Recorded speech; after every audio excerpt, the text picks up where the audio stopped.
First Macalester International Roundtable. Macalester College has a long tradition, honorable tradition, for attention to international matters, but it's now making a renewed, stronger commitment to internationalism by hosting this conference. The topic of this first roundtable is the international community and the emerging world disorder. In exploring this topic, we have posed several questions to the speakers. What is the nature of these times in which the processes of globalization are both bringing people of the world closer together, making the world smaller through increased communications and global markets, and at the same time unleashing forces of disintegration and fragmentation? How will we be able to keep order in these times? Can the United States, which is still the preeminent military power, act as a guardian of peace? Can the United Nations take on this role? And we've had several speakers talk on that topic. Or will some other form of global governments emerge to take their place? Or will we fall prey to global disorder? Today we have 4 speakers, and I'm going to take a moment to introduce each of them, and then the guest speaker will start off. We'll have a break for about 20 minutes, and there's coffee outside and downstairs. And then the 3 respondents will respond. The speaker will have a chance to respond to those comments, and then we'll open it up for questions from the floor. We do have microphones for questions, so we'd ask you at that point to come up to the microphones to speak. The first presentation will be from Dr. Herb Addo. Herb Addo was born in Ghana, where he lived and studied till the end of his high school education.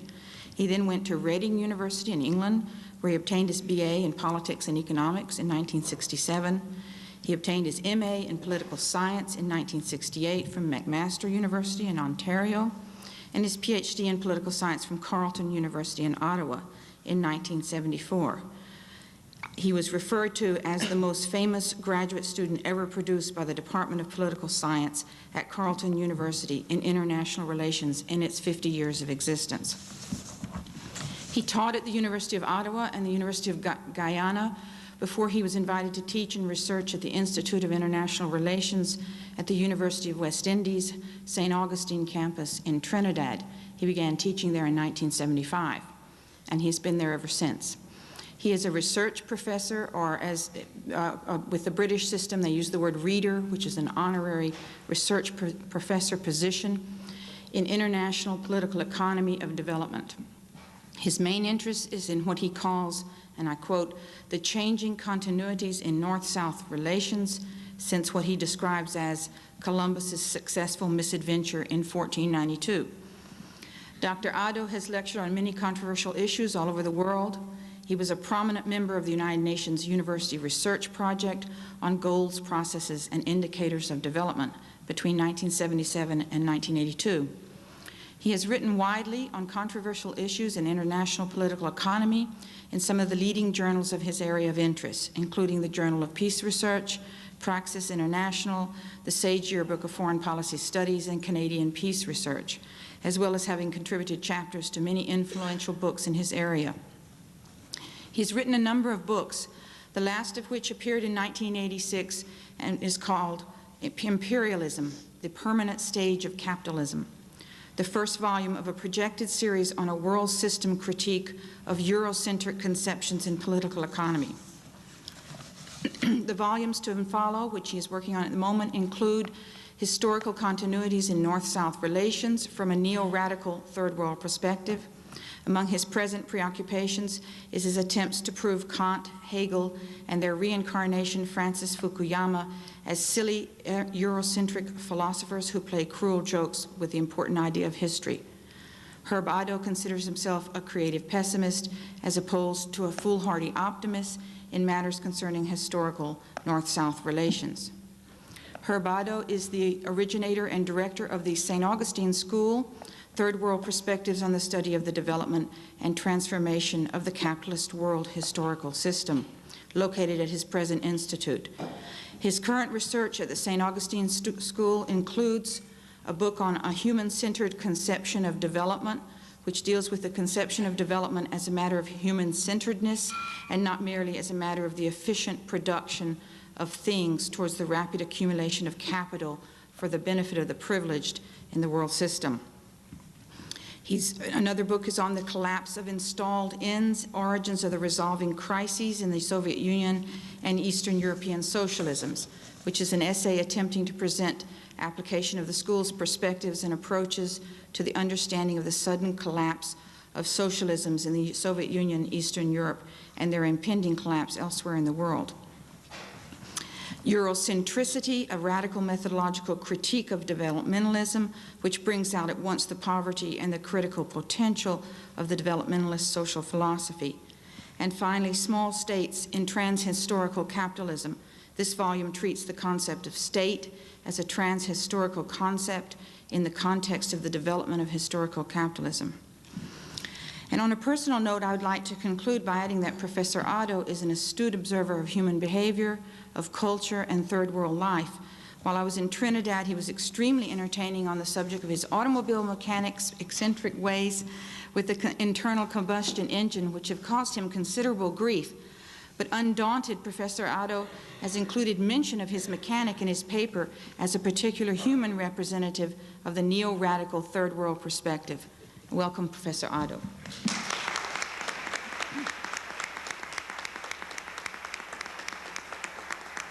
Thank you.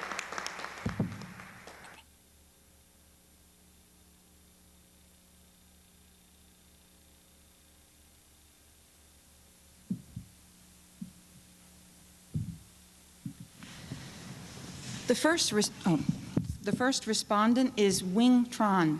Wing is a senior student at Macalester, majoring in Latin American Studies and Anthropology with a minor in Spanish. In pursuit of these three subjects, she spent last spring studying Latin American development in Guatemala and Colombia.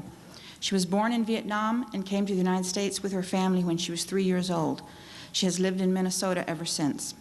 Wing received a fellowship from the Associated Colleges of the Midwest Minority Students in Academic Careers program.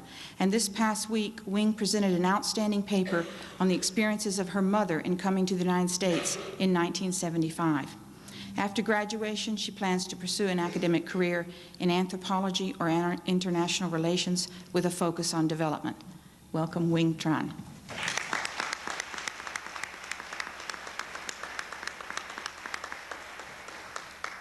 The next respondent is Vivian Sequeira. Vivian Sequeira is a World Press Institute Fellow this year at Macalester College. Based in Caracas, Venezuela, Ms. Sequeira is a Spanish-language correspondent for the Associated Press. As a general assignment reporter, she covers everything from economics and politics to sports and culture. Prior to joining the Associated Press, she was a reporter for El Nacional, a daily newspaper, and for two Venezuelan magazines, Producto and Maraven. Born in Valencia, Venezuela, she has a degree in journalism from the Universidad Católica Bella in Caracas, and among her significant pieces are those covering a coup in Venezuela in November 1992 and the impeachment of the President of Venezuela, President Carlos Perez, in May 1993. Welcome, Ms. Sequeira.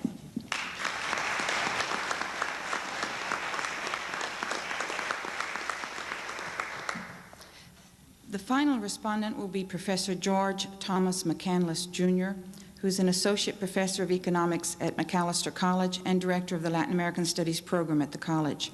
He joined the Macalester faculty in 1992 after teaching for a number of years at the University of Chicago and Dartmouth College. He took his PhD in economics from the University of Minnesota in 1981 and has published a book on macroeconomic theory in 1991 with Prentice Hall, and an introduction to dynamic macroeconomic theory and overlapping generations approach with Neil Wallace, and published by Harvard University Press in 1992. He has a forthcoming book on money and banking, as well as a number of articles on the Venezuelan economy. Professor McCandless is a rarity among economists in that he practices what he preaches. A specialist in Latin America, he has conducted economic field studies in Venezuela and Argentina, has worked as a consultant in Honduras, Barbados, and Colombia, and he has also taught economics at the University of San Andreas in Buenos Aires. Welcome, Professor McCandless.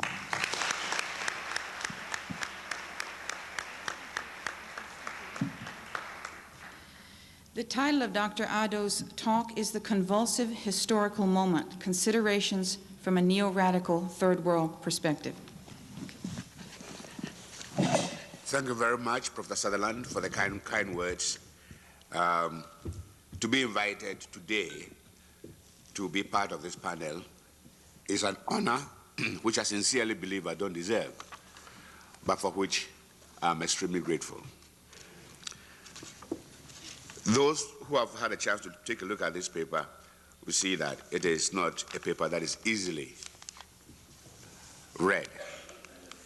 It was written, and as we all know, the written word is for reading and the spoken word is for hearing.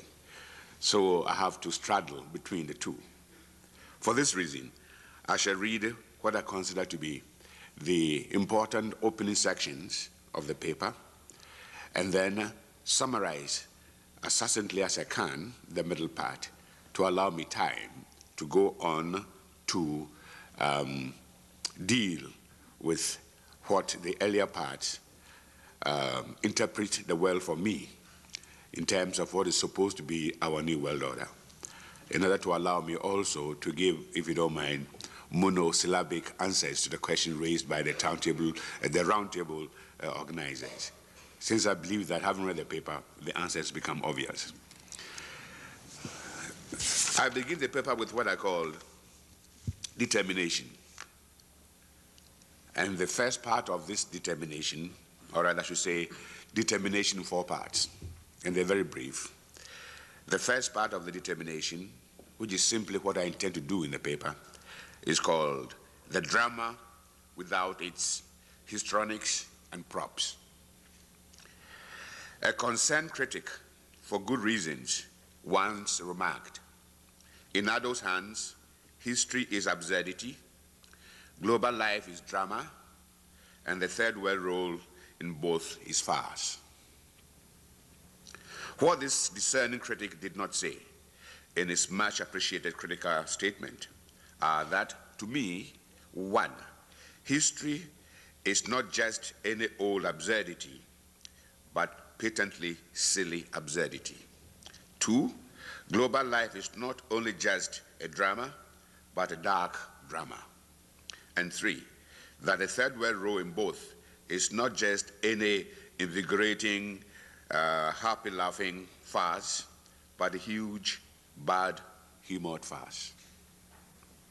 My purpose here, therefore, is to concentrate intensely on the bad humored farce aspects of my convictions as they relate to my belief that for the third world, indeed, global life in the development of the capitalist system has always been a dark drama, the darkness of which has been concealed by clever historical histrionics and obscurantist historical props. I intend to do this by employing a discussion of the much publicized end of the Cold War and the unsolicited but compulsive heralding of a new world order, to remove the histrionics and props of this sad drama, so as to reveal the unadorned, the naked, the raw plot behind this dark drama, continuously being enacted at the painful expense of the teeming millions in the third world, even as echoes of the epiphanic glee of euphoric greetings of this new world order are still resounding with faint but detectable promise of a peace dividend for the third world development. With these clarifications out of the way, I should proceed without hindrance, but I'm afraid I should be constrained to enter 3 necessary contextual understandings.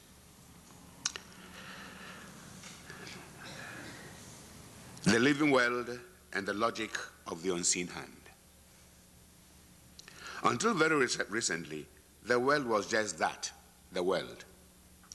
It was not considered to be much of a coherent system unto itself to warrant a generic name that captured the totality of its bonded constituents, which as a whole could suggest what the world was all about, what it could be, and what it could be used for.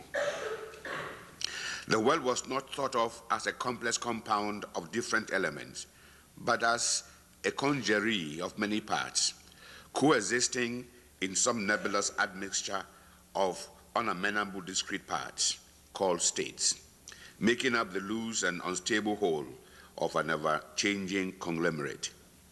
Seen in these terms, the world has never been considered an identifiable whole or as ever stable for its inmates. Hence, the world was thought of as a mere international or interstate system, each part or compartment of the world having its own more or less different sociocultural, economic, political forms, each competing with the others for what were thought to be in their different interests. Collaborating only where and when they had to, this world could only best be conceptually described as basically anarchic, passing through a period of unengineered interdependence and now entering a period of cascading interdependence, where since 1945, the much vaunted states were said to be rapidly losing much of their protective autonomies. The state is dead, they said.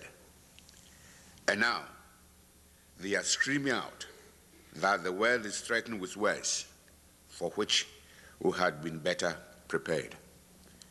The world is threatened with the malady of globalization. From basic interstate anarchy through unengineered cascading interdependence, the very death of the state, and to the much worrisome globalization malady of the world, all this appeared to me very much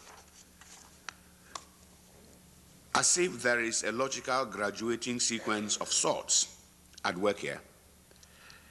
Is there an unseen logical hand at work?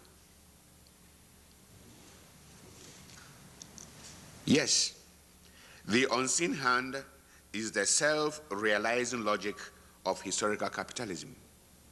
The logic is to change the world systematically to make it increasingly amenable to the efficient accumulation of capital at the global level.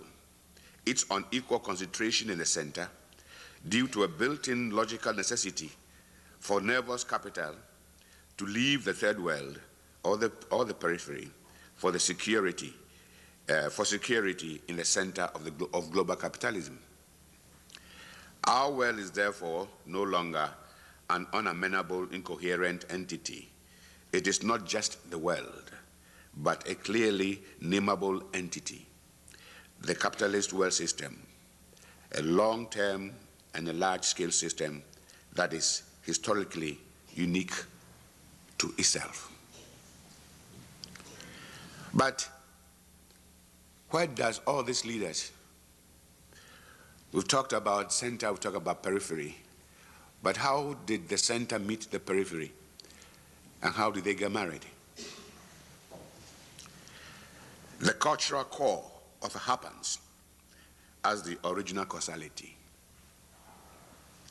It would be very wrong for any serious consideration of the center-periphery historical connection to begin with the belief that in its unenviable plight, the periphery of the capitalist world system was totally created de novo by the center of historical capitalism. And so will it be to think that the center was totally created by the exploitation of the periphery. This is all true, even though, in causal terms, one cannot think of the periphery without thinking of the center. The two parts of the system are intractably articulated, one with the other, historically. But before history, there were, as even now there are, many cultural forms. At the very beginning of the creation of this unique historical system, the innocent center was literally going about its business when it literally stumbled upon the unaware periphery to be. The one cultural form, realizing that it could take advantage of the other cultural forms to restore its threatened cultural feudal self, did so. And by so doing, unconsciously, transform itself for the better materially,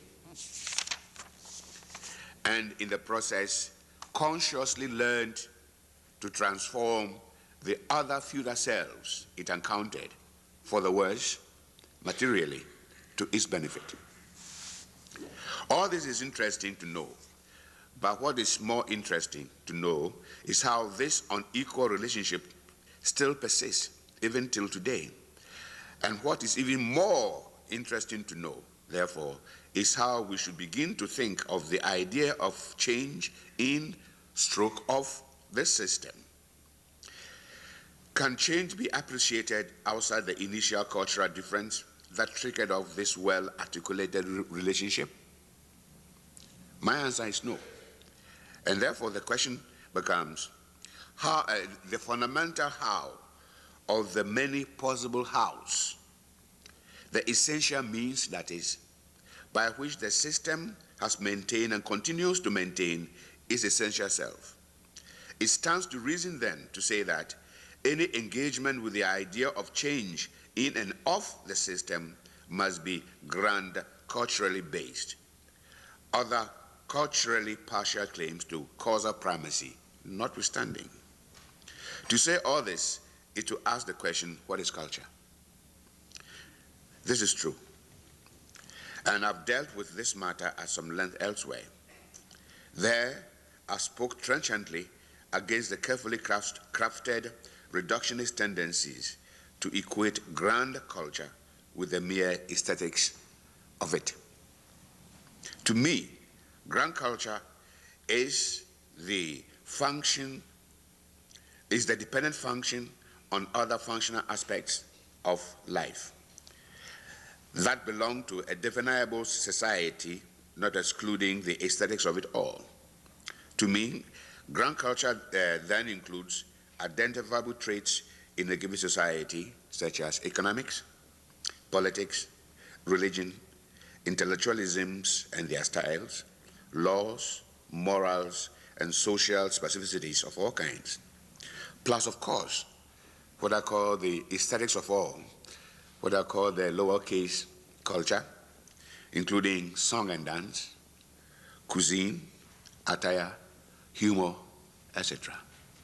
I'm here trying to portray the fact that when we talk about culture, we should be conscious and careful not to reduce it to the aesthetics only, and that a culture, grand culture in my conception, embraces the totality of life. These functional elements of grand culture are not equally equal when it comes to their power over the other elements in creating a cultural worldview. Every culture has a worldview. This much, I think we should agree upon very early. That is a cultural worldview is how given cultures see other cultures and how they react to them.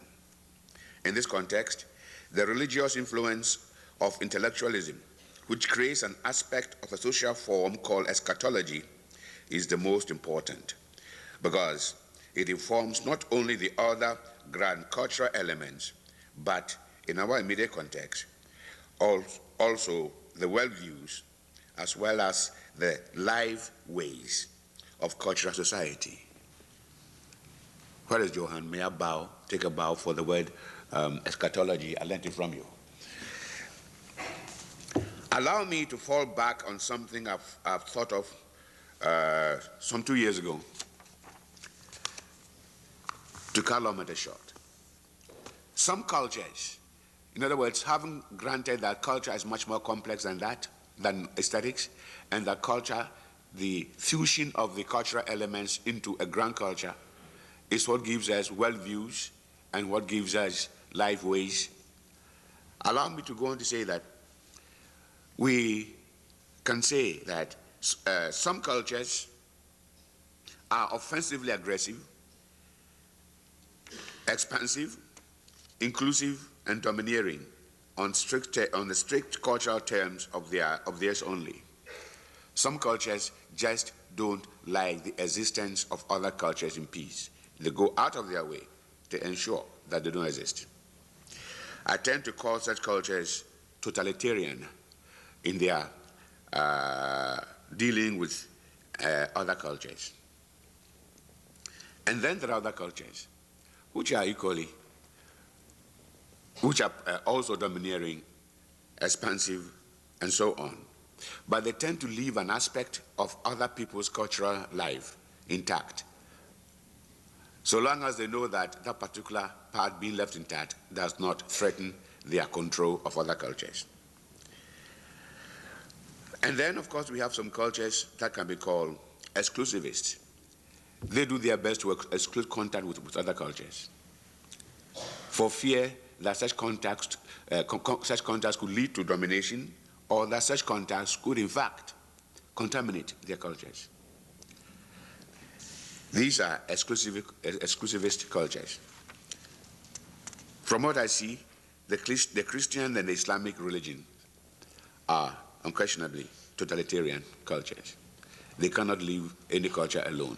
They must come and try and make a Christian out of you or a Muslim out of you. They must come and tell you how to live a proper life. The authoritarian ones will leave you free so long as you do the limited things that they want you to do, and for you to do your own thing. The exclusivist and this totalitarian culture could probably include such cultures as Hinduism, Buddhism, and other Eastern religions. The exclusivist culture, they are only defensively aggressive. They are aggressive only when they feel threatened, in which case they come out to defend themselves. And I think I can say that the animist cultures along the West African coast were like that. If you look at it this way, it is so surprising that the Crusades occurred and that the Crusades in fact live on in different guises to still haunt us even today. Let me say that it is the intellectual component of cultural Europe's ideocultural politics of totalitarianism that should be examined critically in any serious investigation into the significance of any change in and of this historic, or rather this unique historical form that I have been talking about. It should be cultural Europe's grand conception of history as an excellent example of religious influence on intellectualism that we should critically examine in our present undertaking. Chairperson, I shall come back to this, but let me say that here I'm intimating that it is not, when it comes to the cultural differences between Western Europe and the rest of the world, what we should be looking for is the justification of Europe, or Grand Europe's conception of history at the expense of others, couched in the form of religious ethics under the cloak of intellectualism that we should look at. I shall come to this, but let me proceed. The problem with us is that we are groping towards comprehensions, and yet meanwhile, a little dirge is not out of order. We are told that we've lost a dear friend who was good for nothing, for and to most of us. But this was a friend we knew very well. We all know about this friend's schizophrenic personality. What of our friend's senselessly shocking shocking East-West ideological confrontation with more than merely deadly weapons on either side? The pathetic North-South divide over extreme riches and extreme poverty, and the unique, incurable racial, gender, ethnic, religious, and other forms of discrimination. What to do then with the death of our friend? Nothing much except to say, rest in peace. For all we know, you might not have been as bad as we had thought. We cannot live without a friend. We cannot live without another friend, that is. and so we must make another friend. But what will the friend's new personality be? Our new friend's personality be like? How will the new friend treat us? If only we could know. We took some time to understand our dear dead friend, and to be honest, we are at the moment only groping for any signals of any kind that can help us receive some comprehension of our new friend's personality. Even signals to inform us on mere acquaintance with this new friend that we must make, seeing that we cannot live without a friend. The identity of our lost friend is no secret. The friend was that phase of historical capitalism, its latest phase, called the Cold War, or the Cold World Order for short. It is true that the Cold War is over for a variety of convincing evidence, and so it must be followed by another.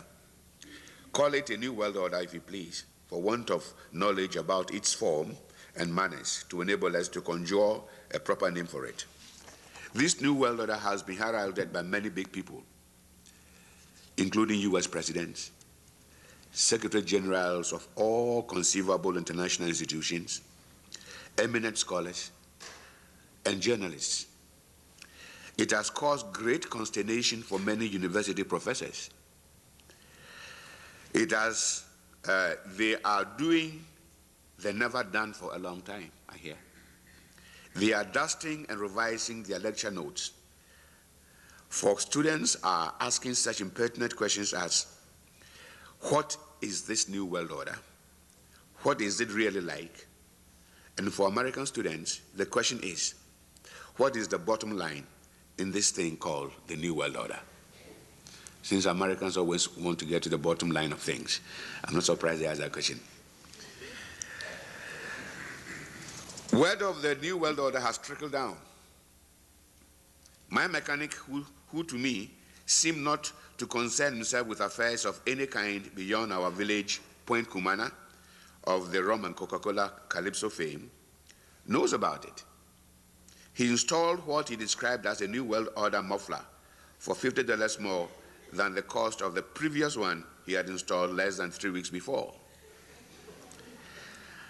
Asked where in the name of God he heard about the new world order, he said with calm, enviable pride, I saw it on TV. This means then that this new world order must be real. If my mechanic, who concerns himself with overcharging mufflers, actually saw the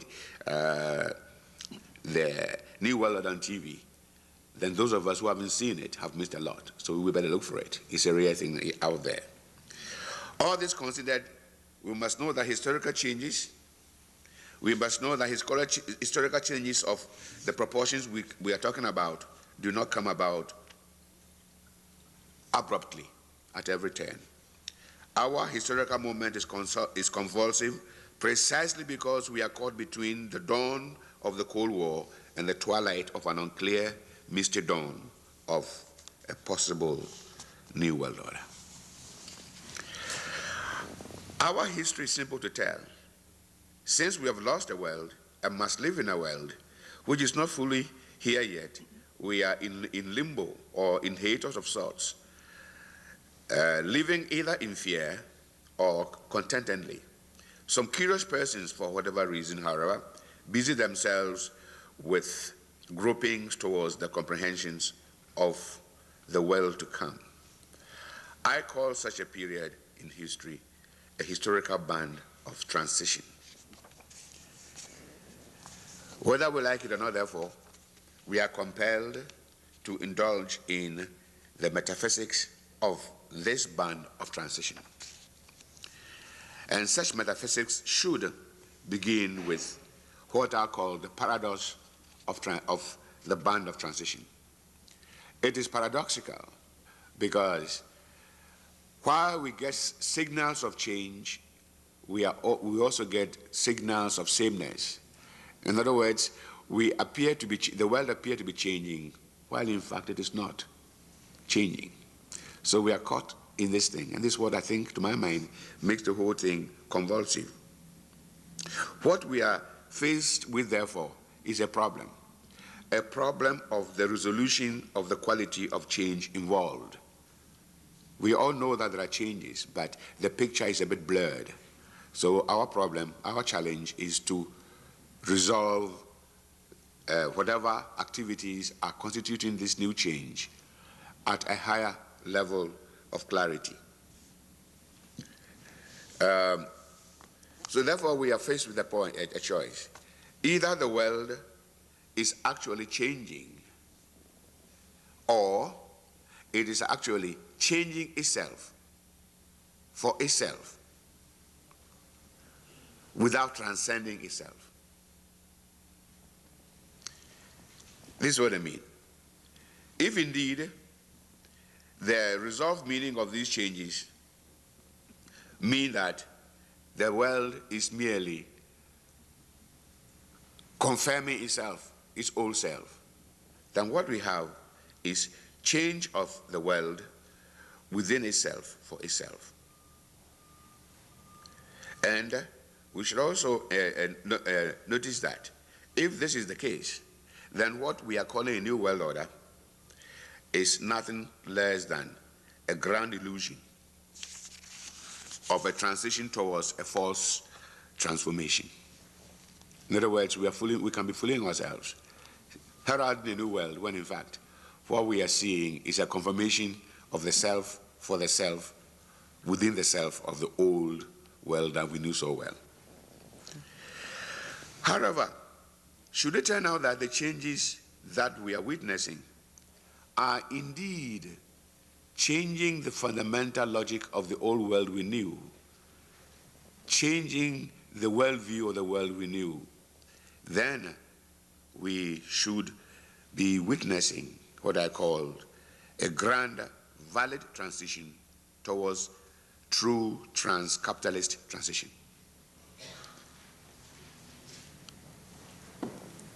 Which is it? To and for whom? These are the questions. It is at this point that we come up against the complexities of the metaphysics of social conception of change in the form of the paradox of band of transition. This paradox is a situation where, as I've said, a system may be transforming itself and yet at the same time may not really be transforming itself. But of course, whether a system is changing or not will always depend upon where the observer observing the change stands. We all do not live everywhere on this earth at the same time. As multifaceted as our lives are, we are, in the final analysis when it comes to observations, single individuals or groups of us. So our concern always should be, how is our world changing? What is changing from what to what? And in the end, into what? And how does it affect us as individuals or groups of individuals?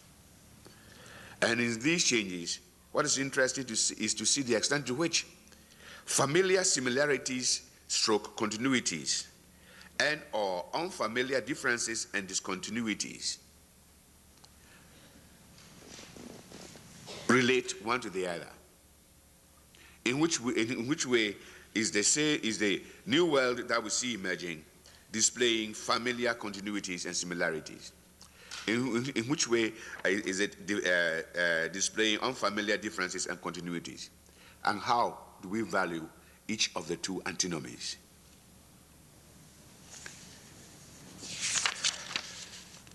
This contribution could, or rather should be called, in its general terms and generalities, a radical third-world perspective. For it understands that to the extent that the fundamental logic of the global capitalist system as an ever-increasing efficient accumulation of capital and its compulsive concomitant of ever increasingly efficient leakage of capital from the periphery to the system, of the system to the center of it, remains intact. To that extent, the world is not changing for the third world. It is only when that exploitative articulation between North and South actually ceases to exist, or threatens to cease to exist, or threatens to modify itself, so as to make the exploitation of the third world less so, then we can say the world is changing or transforming. Then we can say we are entering a new world order. It is only and only when these changes lead to the stoppage of the historical leakage of increasing amount of capital from the periphery to the center of the capitalist system that we can say the world is changing. If not, all changes can occur. Everything could happen, and we are saying the world has not changed at all. We date our problem from Columbus's successful misadventure of 1492.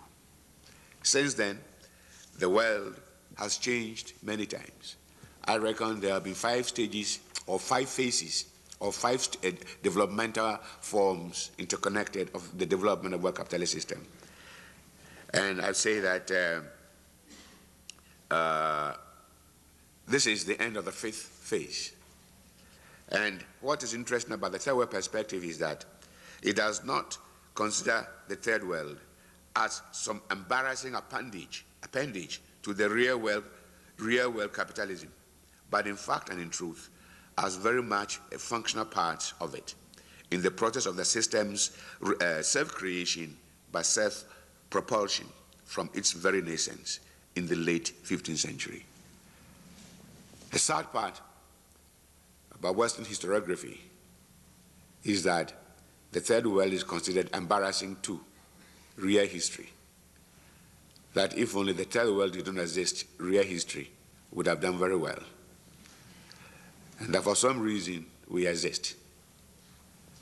That was a flavor and a meaning that I made of Dr. Lefebvre's talk yesterday.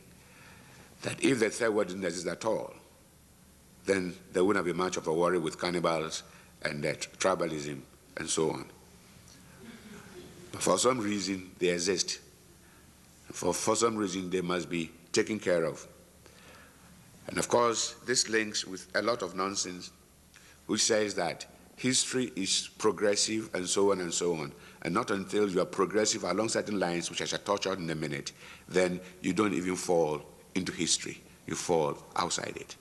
The problem is we have misunderstood history completely to mean narration of events, narration of sequential chronology of events. That's what we consider history to be. Americans arrive here and they kill all the turkeys, ate them for Thanksgiving. As went on, and became a hegemonic power.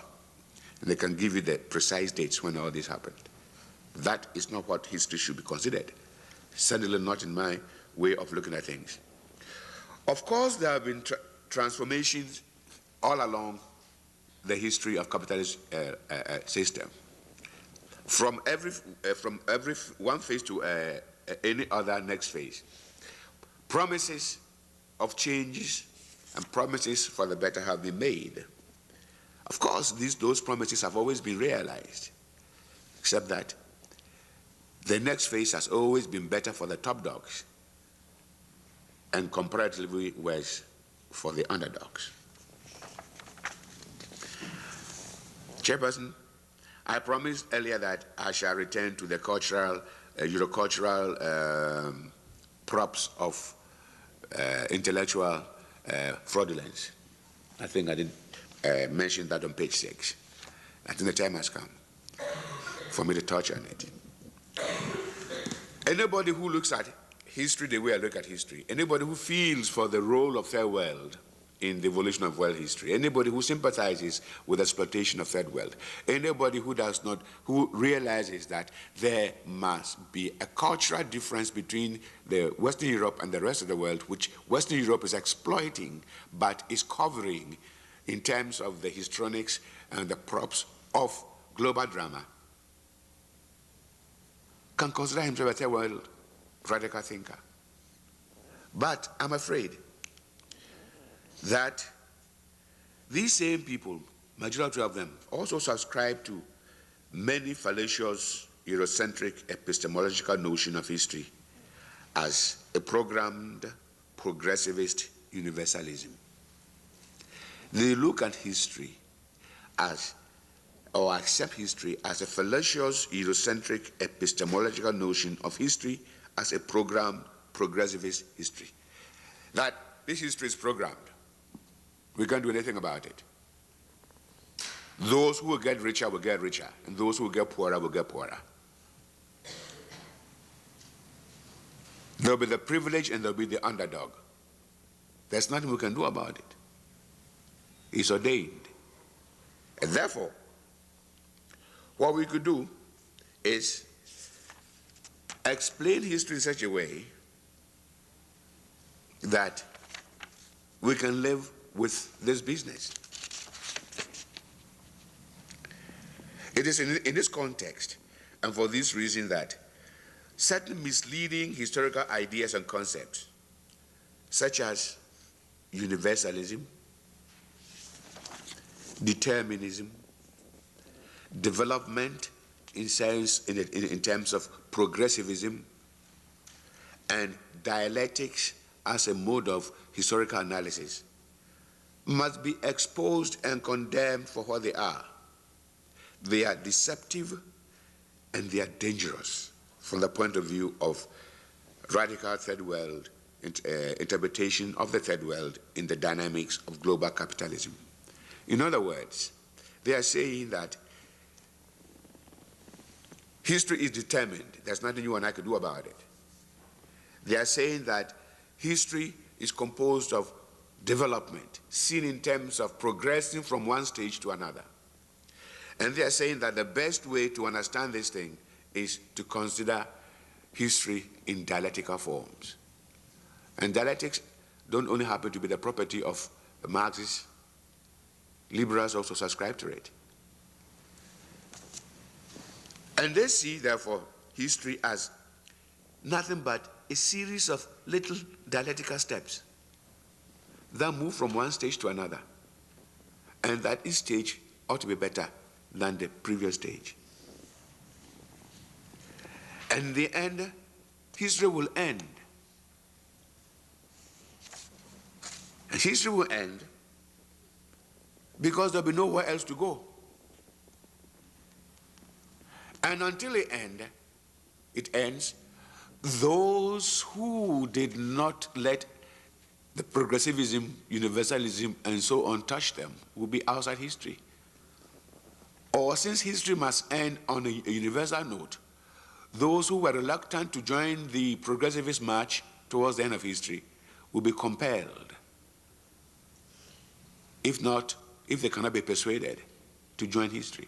Because history cannot end, with some outside it and some in it. Because history must end in a homogeneous universalism.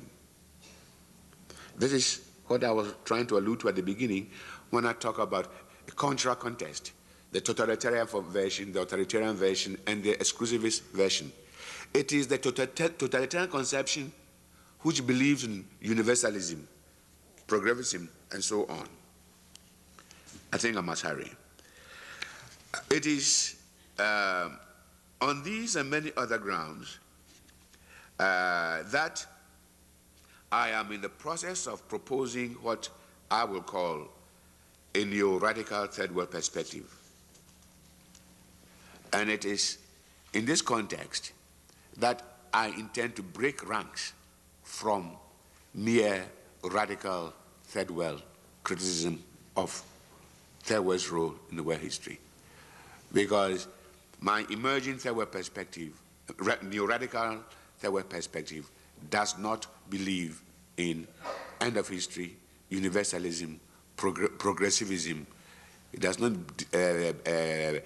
believe in development as is currently conceived, and so on.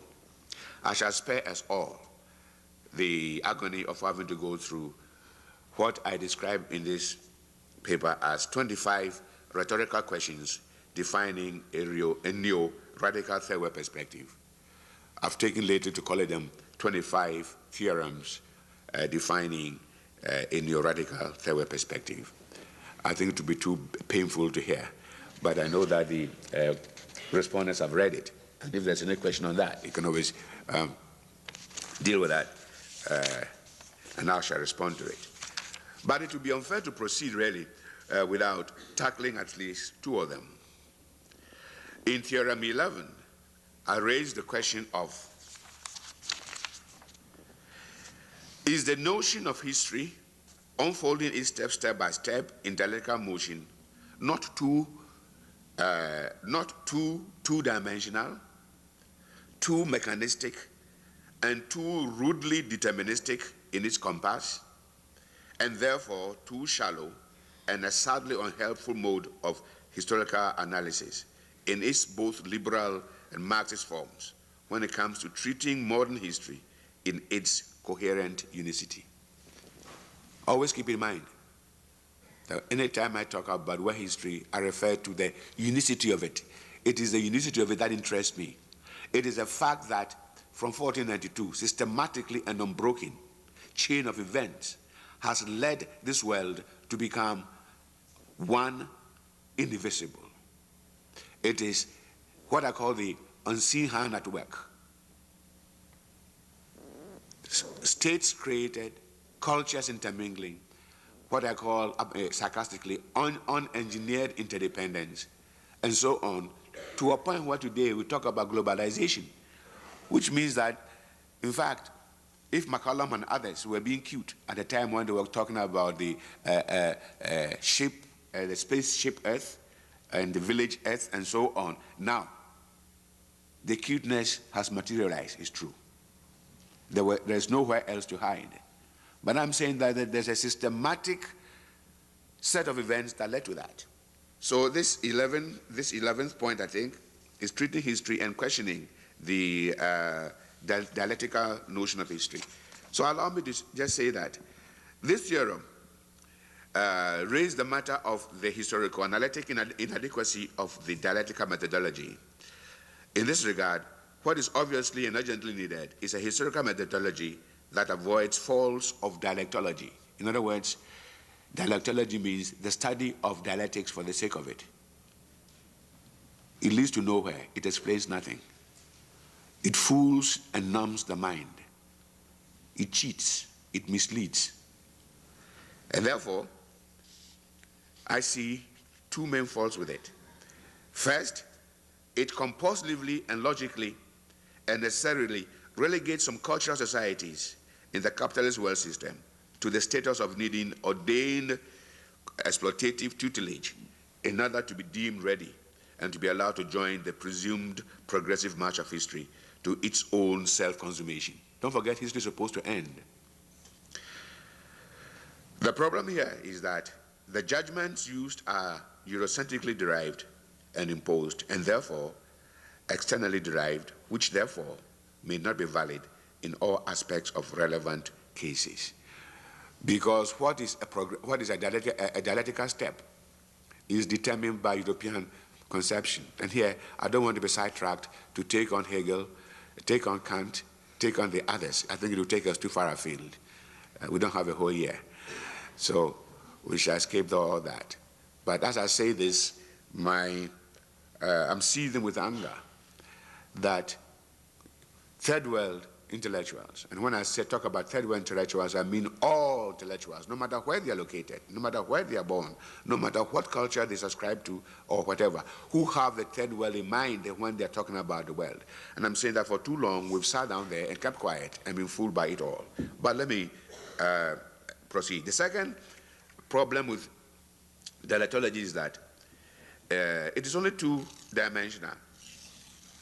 Yes, I hear that fearful sound, but I'll be there. Yeah. If you let him know how much I have. About 10 minutes. 15 minutes? 10. 10, oh, plenty of time.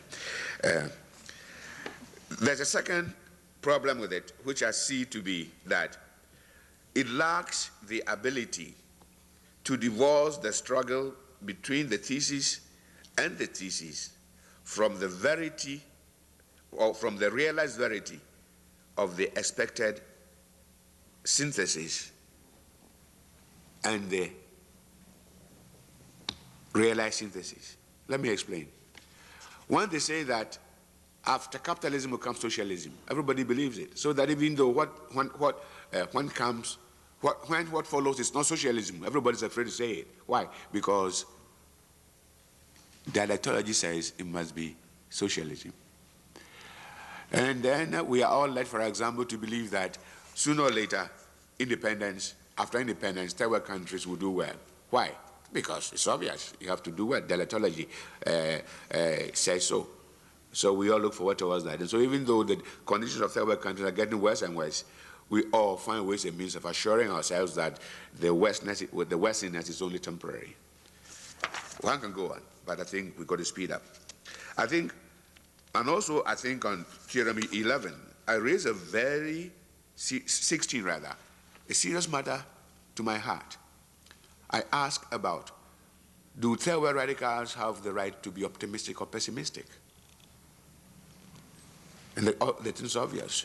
Judged by our post-war experience in development, we have every reason to be pessimistic. And yet, we are afraid to come out to be pessimistic because it is not fashionable to be pessimistic.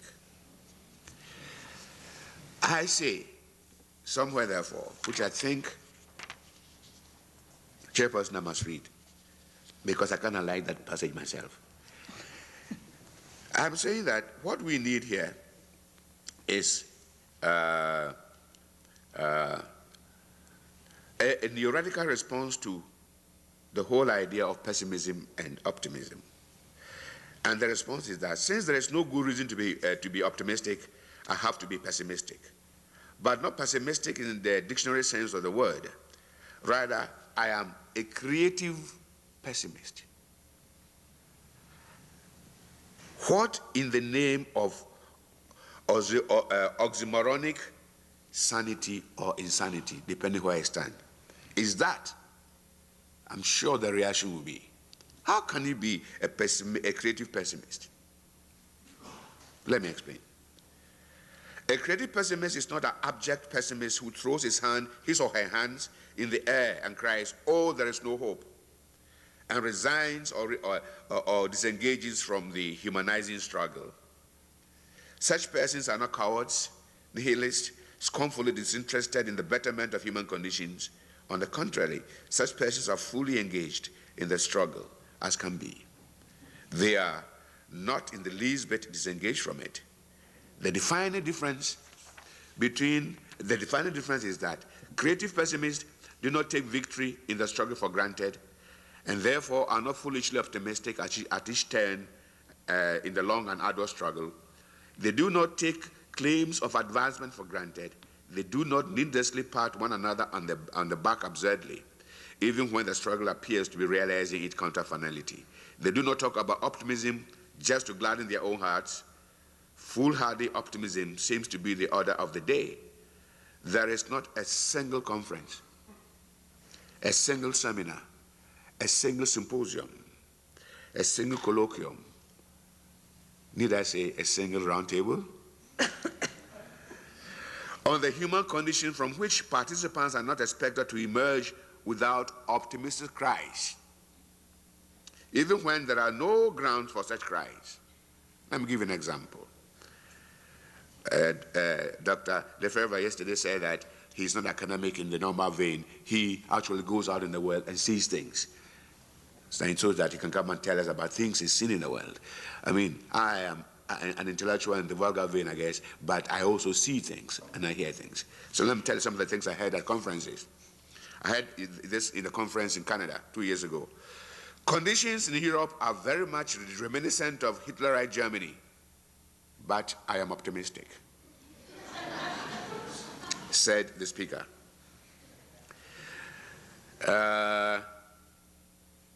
What is the other one? Conditions have worsened for the growing vast majority in the third world in the past 30 years. But I am, help me out, optimistic. Of course, there are always reasons for some degree of optimism. I'm not doubting that. What is in short supply are the autocritical appraisals for the proclamation of self-confident optimisms. Creative pessimism is precisely the antidote to this kind of mindless and false indulgence in pessimism. And in my creative pessimism, the emphasis is less on the pessimism and more on the creativism.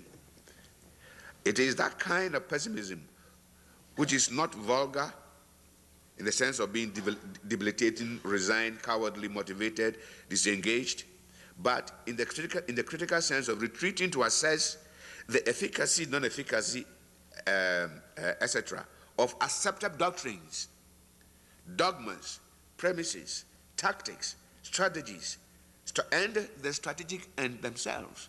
When things are going badly, when things are not going well, when things are promised which cannot be delivered, and you can feel that in your bones, you sit and you consider everything. But it's a sad thing.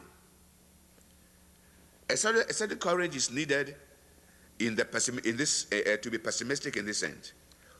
When the order of the day is to be cute, acceptable, highly regarded, or praised, you have to be optimistic, no matter how you feel inside.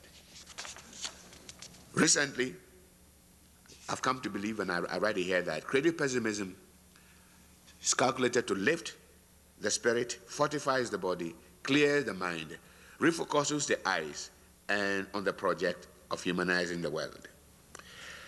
Therefore, if somebody were to ask me what exactly is the hypothesis or the thesis guiding this paper, I would say that the elaborate global structures, the changes elaborate global structures are experiencing are merely refining themselves to make global capitalism much more efficient. And I'll go on and I will say that it looks very much to me as though this phase of capitalist change has transcended the saying, the French saying, let us change things so that things will remain the same, into another form of a saying. And the new form I believe is happening is this. Let us change things so that things will remain the same. The more things change, the more they remain the same. Hasn't got that premeditative, conscious desire, determination to keep things the same. The more things change, the more they may remain the same. But what we're dealing with now is, let us change things so that everything will remain the same. Now, what is exactly changing in our world? What is changing in our world is nothing other than changes within the 4 geocircuits we have in the world. West-West geocircuits, East-East geocircuits, Asian geocircuits, and South-South geocircuits, and the interaction between them. It took a long time, and I did not intend in my presentation to go into them. But if the respondents ask questions, I will take opportunity to expand on them. When I wrote this, I was asked whether I was writing 3 papers in one, and I said it is 1 paper in 3, and I don't have to give all 3 at once. The point I'm saying is that if you study the geocircuits, you see that 1, the Western world is the happiest of the 4 geocircuits. They have got the rest of the world where they've always wanted the rest of the world. I'm saying that the Western world will be so confident and cocky that whether they like it or not, they will push themselves in the direction of quasi-fascism, signs which we've already seen. I'm saying that this East-East circuit has only begun to display the problems over there. And the West-West circuit revolving around America and America's lack of understanding of history will lead them to wonder how come those people can't get their capitalist act together. They will therefore start a new war in place of the Cold War. That new war are called the Reeked War, R-E-E-C-D, recovering Eastern Europe for capitalism and development. They will fight it the same way that they fought the Cold War. Because to expect that democracy, the way Americans see it, will emerge in the Eastern Europe on their terms and in the duration of their expectation is simply to be naive. It is the present crop of leaders, I have their names here and so on, who are destined to rule Eastern Europe cannot be democratic. The situation does not allow it. Russia is not like the States, United States, which came here complete with the Western philosophy and everything to implant, killing everybody and implanting it. Eastern Europe is a fossilized country. It will take a long time.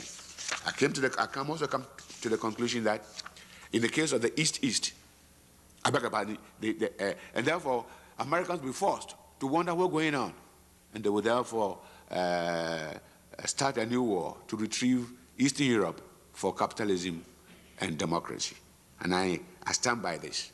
In fact, I'm counting the days when this will come, because there's no escape from that. So anybody who say, hooray, the Cold War is over, and start rejoicing, relax, a new war is coming to occupy your attention. I'm saying that for a variety of reasons, the Asian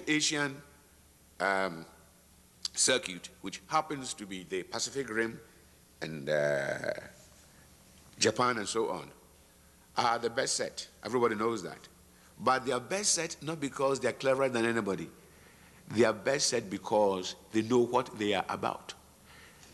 They will export all kinds of radios to you, all kinds of cars, but their culture is not for export. They don't want to dominate anybody, and therefore they can sell to you anything they want at any cost without you feeling threatened. I call it the Neo-Confucian ethics, which made them unobtrusive, which the West would like to call inscrutable, because they are unscrutable precisely because they don't appear to want to dominate you.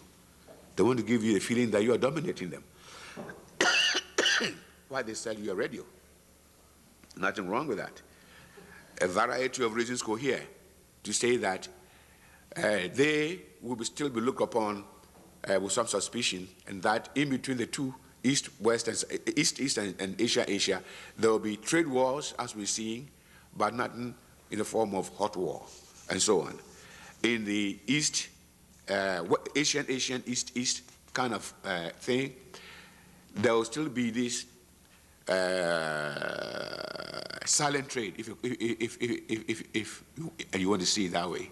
Silent trade in the sense that not much will be spoken of, but Russians will be running there, East Europeans will be running there for aid, and Asia will sell to them, whatever they have to sell to them.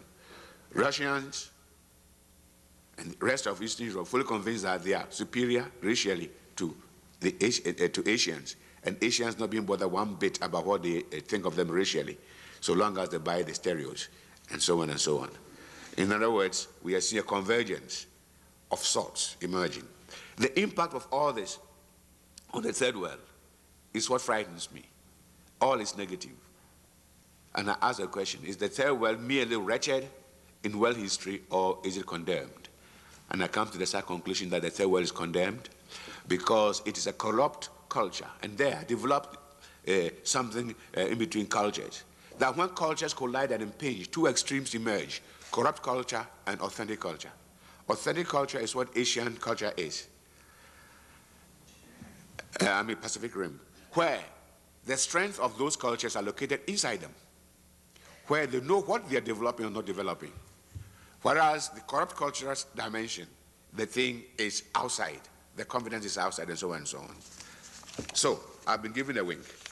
So let me simply say that in response to the questions posed by the roundtable, what is the nature of our times?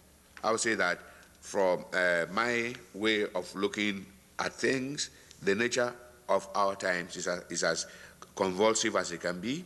The nature of our times merely confirm what we already know, third world at the bottom of things, and will stay there for a long time to come, unless certain things are done. Will disorder prevail? Yes, it has to. There's no escape. Quasi-fascism, neo-fascism, wars, famine, losses of statehoods, and so on will all come, because nobody has time now for this kind of foolishness. A boat or two containing food is all we can about send. Should one country act as sole guardian for peace? No, it is impossible. No single country can. I don't subscribe to the thesis that America is completely weak. No, America is strong. But there will be a concert of powers chaired by the US for the moment, and there will be a country agreement among the group of 7, an agreement which says that war between them should be impossible, and that they will divide, in fact, the chairmanship. America will be the chairman, but there will be vice chairman for economic affairs, Japan, vice chairman for European affairs, Germany, vice chairman for African affairs, France, vice chairman, and then vice chairman for Latin American and Caribbean affairs, who must be American, and so on, and everything will be taken care of, and everything will remain the same. And not until we in the third world improve our knowledge, not until we become critical of ourselves, not until we cease to believe that somehow somebody makes history for us, but we have to make our history for ourselves. Not until we believe that our history doesn't have to be European history. Not until we believe and accept that we are corrupt cultural hybrids. We want to please some ideas that are not ours. We want to please some destiny that does not belong to us. We want to really impress others. We should stop all this foolishness about industrialization in the third world and go back and eke a living out of the hard rock of reality.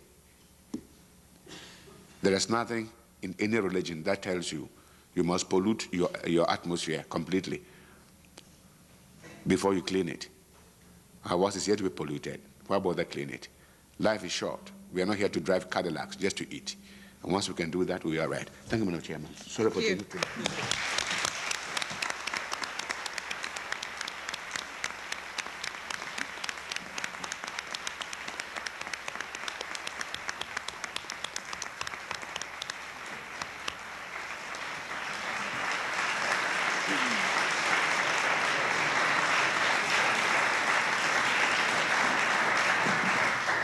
We're just a tad over in time, so we're going to take only a 10-minute break, and then we'll come back in 10 minutes, which is 25 past.